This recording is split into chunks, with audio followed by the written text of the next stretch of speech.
There will be 3 days of mourning in Pakistan after the Taliban school massacre there. At least 145 people were killed, 132 of them children.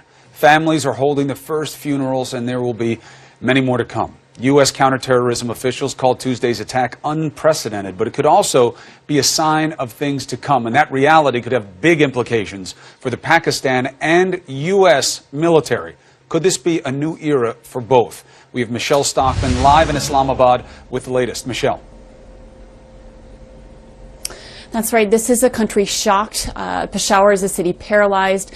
This is a nation that is largely politically divided, trying to unite today to show a strong response in the face of this horrible terrorist attack that took the lives of so many innocent school children.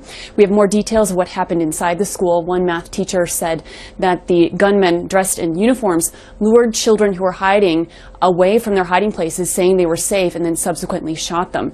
So this is just something that's outraged the nation. The Pakistani Prime Minister has said in response that he will lift a moratorium on the death penalty in the country in terrorism cases in response, again, to this attack. Now, will this deter future attacks? It's unlikely, as the Taliban has shown again and again that they are willing to die in their mission to overthrow the Pakistani state.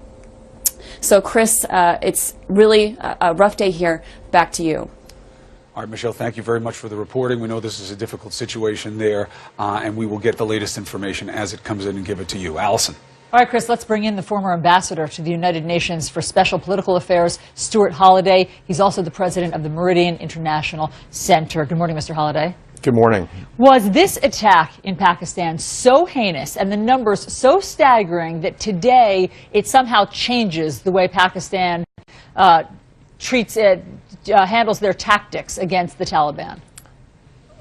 Two questions. One is this so heinous that it's a tipping point in their intention? Yes. This was the worst attack in recent memory. It's not a new attack, but the scale and the scope and the fact that this was targeting children of the military means that there's going to be a major push, a major offensive. The challenge is, what are the options for Pakistan's army? They've been at this for a while. They're going to keep pushing in the tribal areas in Waziristan.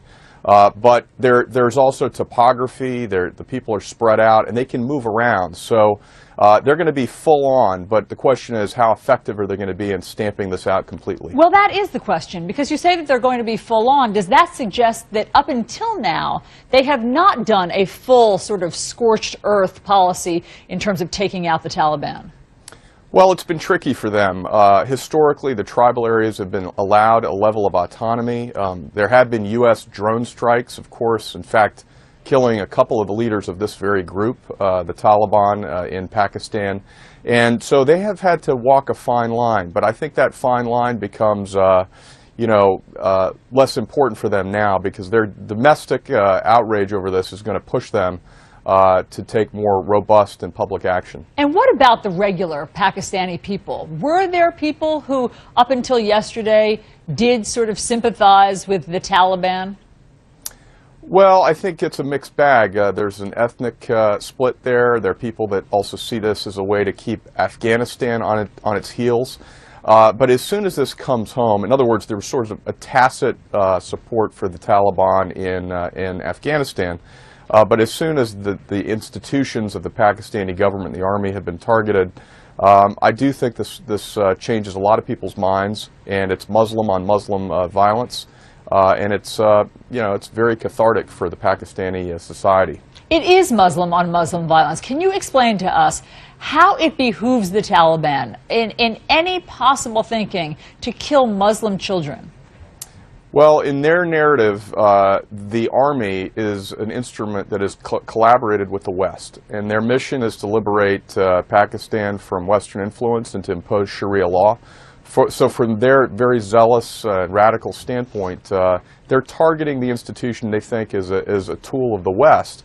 And I know that's difficult for us to hear in the United States, who see many problems with Pakistan, the fact that we would be perceived that way. But so is the Saudi government, so are other moderate governments throughout the Middle East. As we just heard from our reporter, the Prime Minister just a few hours ago announced lifting the moratorium on the death penalty in cases like this. Does that matter when we're talking about suicide bombers? That hardly seems like a deterrent.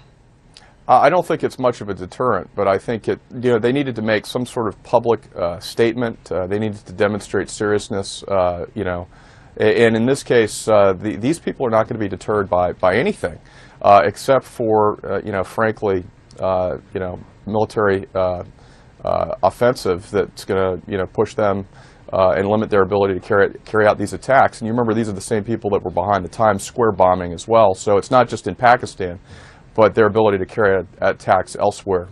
You believe that what we saw yesterday was an act of desperation by the Taliban. What do you mean? Well, the Pakistani army has been moving around the tribal areas and has, wrapped up a number of rings, and this is a statement that basically indicates they're feeling the heat, they're feeling the pressure. Again, it's one of those complicated things where you look at a situation like this, you say, well, that means they're sophisticated and strong, but the very fact that they had to do this and to take this risk indicates that they're, seeking to stay legitimate and to show that they still have some power, and that means they're under pressure. Mm-hmm.